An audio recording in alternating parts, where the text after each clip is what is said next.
When embarking on conversations about religion, one necessarily stumbles upon the ground of morality or ethics. And this is rightly so.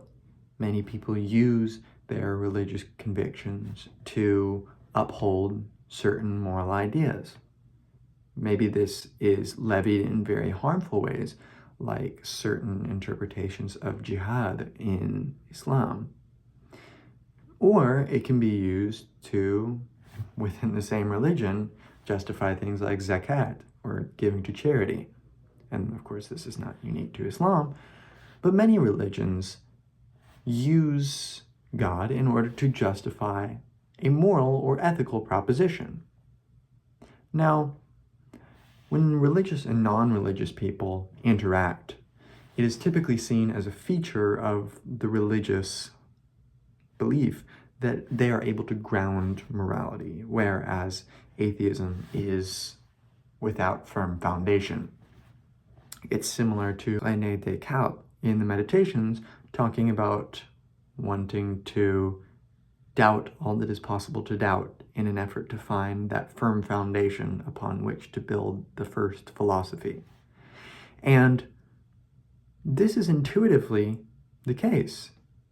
It's like, okay, we know what is moral because God says so, or because it is in accordance with God's character, or something like this. But this idea that religious morality is necessarily an objective one is one that is challenged in Plato's Euthyphro dilemma.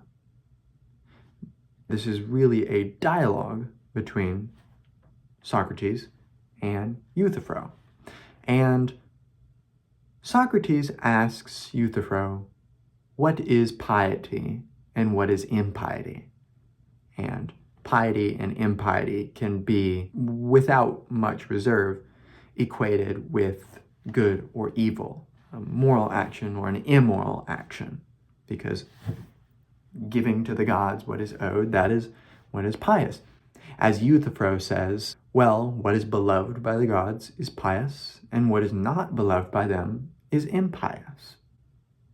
So, in order for us to figure out what is pious, what is virtuous, what is in good character, because of course Plato is a virtue ethicist. He thinks that what is good is what promotes good character and promotes good habits, like Aristotle would say.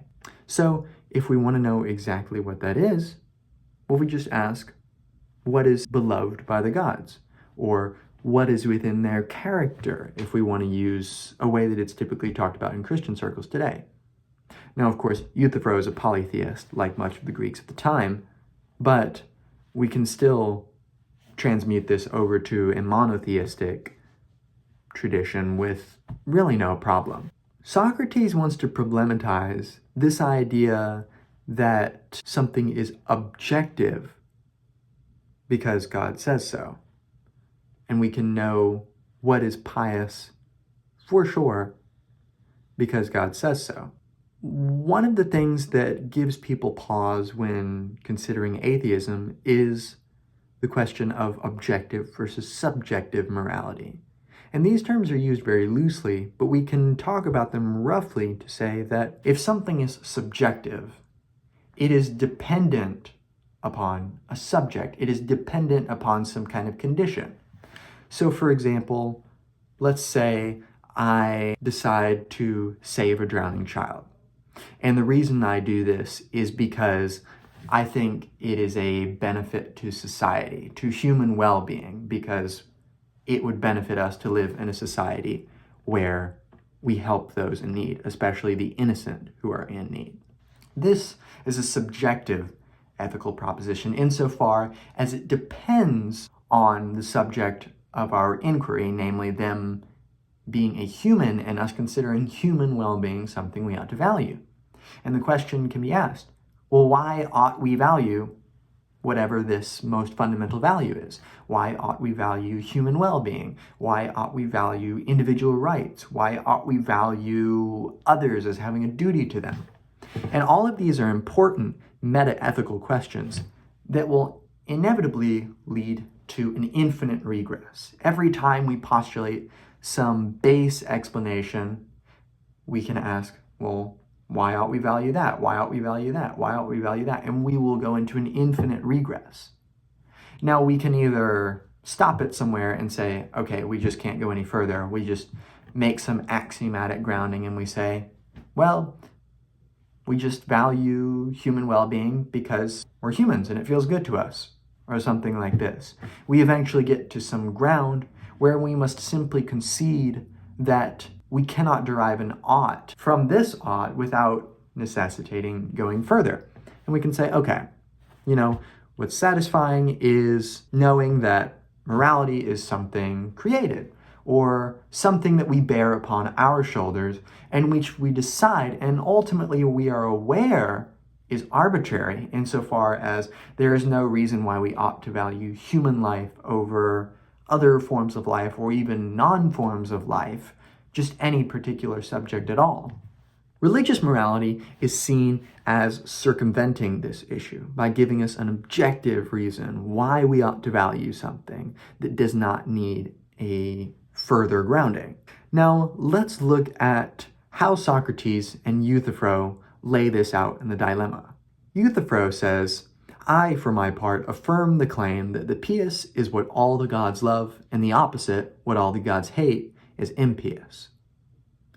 Socrates says, let's see again, Euthyphro, whether it's well stated, or will we be content and simply accept our own definition, or the definition of others, agreeing that it is right just because someone says it is? Or must we examine what the speaker is saying? Euthyphro replies, we must examine it, but I'm quite confident that what we have now is well put. And Socrates poses the critical question. We'll soon know better, my good man. Think about this. Is the pious loved by the gods because it's pious? Or it is pious because it is loved?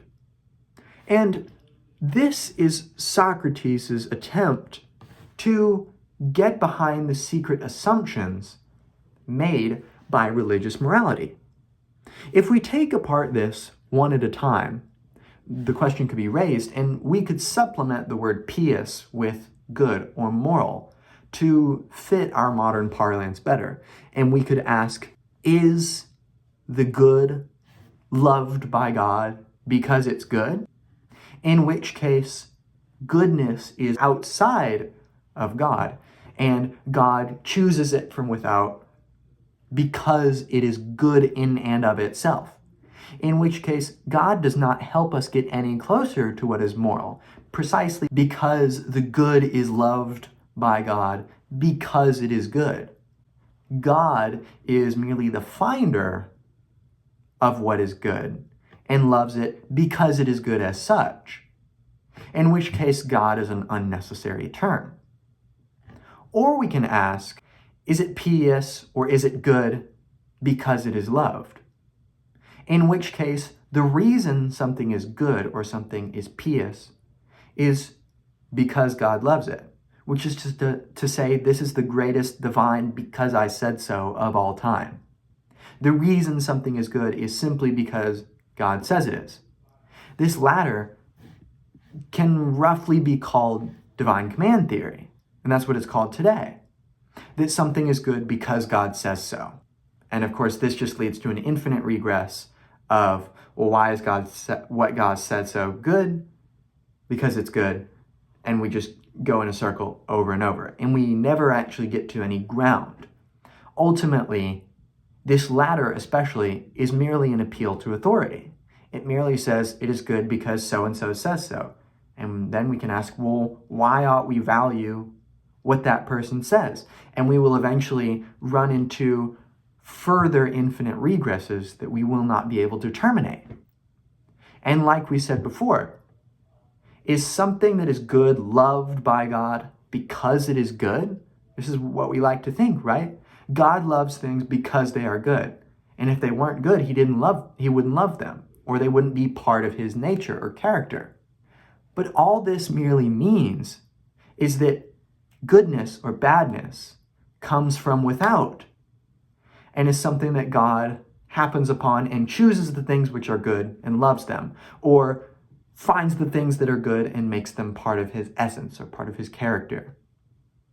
And in this sense, we can see that the Euthyphro dilemma shows that God, as the postulate or explanation for morality, can either be deemed an unnecessary term, and that God merely happens upon a reality which is outside of him, and that thus we can find too without needing God, or morality is merely a because I said so.